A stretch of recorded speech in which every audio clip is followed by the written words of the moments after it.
साबिक वजीर आजम इमरान खान का सैलाब मुतासरीन की मदद के लिए टेलीथॉन करने का ऐलान। वजीर आला पंजाब चौधरी परवेज इलाही का इमरान खान की इंटरनेशनल टेलीथॉन का खैर मकदम। कहा, PTI चेयरमैन की टेलीथॉन से सिंध, बलूचिस्तान, खैबर पख्तूनख्वा और पंजाब के सैलाब मुतासरीन की बहुत मदद होगी।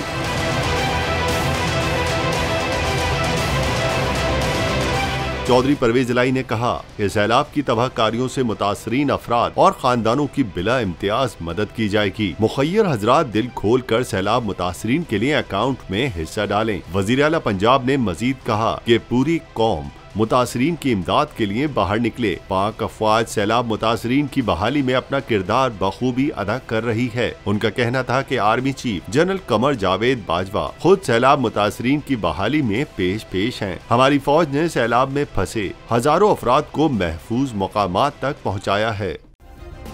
सब्सक्राइब करें और बेल दबाएं ताकि कोई खबर रह न जाए।